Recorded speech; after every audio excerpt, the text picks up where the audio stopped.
जब सुने के होई भोजपुरी गाना बस बजे के चाही गाना।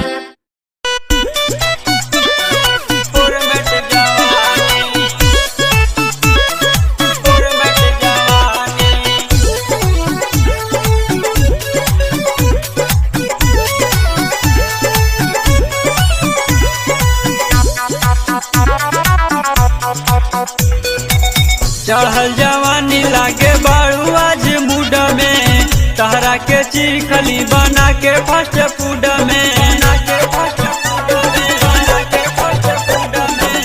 चढ़ल जवानी लागे बारू आज मूड में, तहरा के चिखली बना के फास्ट फूड में। देदा पहिला मिलन के निशानी हो, बोला न मन कैसे मानी, लेल बिना मन नहीं मानी। चला न कदी फॉर्मेट जवानी, बोला न मन कैसे मानी। चला न कदी फॉर्मेट जवानी।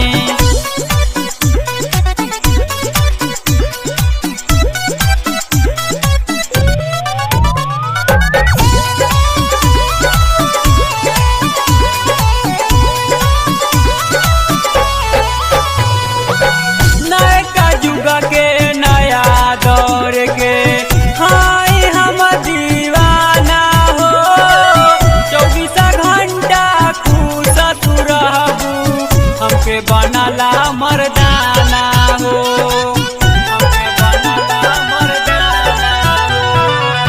नया जुग के नया दौर के हाय हम दीवाना हो। 24 घंटा खुश तू रहबू, हमके बनाला मर्दाना हो। चाय में चुम्मा डुबा के तू खइहा, लभ के बिस्तर पर रोजे नहाइहा।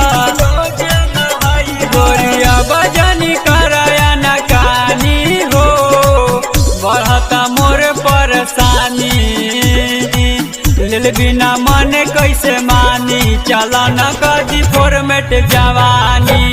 बोला न मन कैसे मानी, चला न कदी फॉर्मेट जवानी।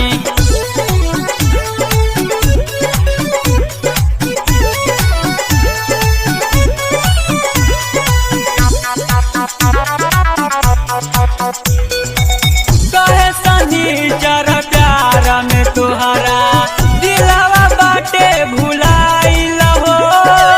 जब से देखल सयखिया तोहके, तोहरे पर दिल आइल हो। तोहरे पर दिल आइल हो।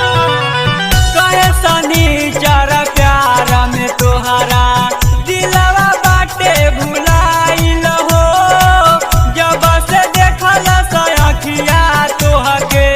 तोहरे पादिल आइल हो। सोनू सुमन संगे चक्कर चलैलू, ओकरा तू प्यार के बीमारी धरैलू।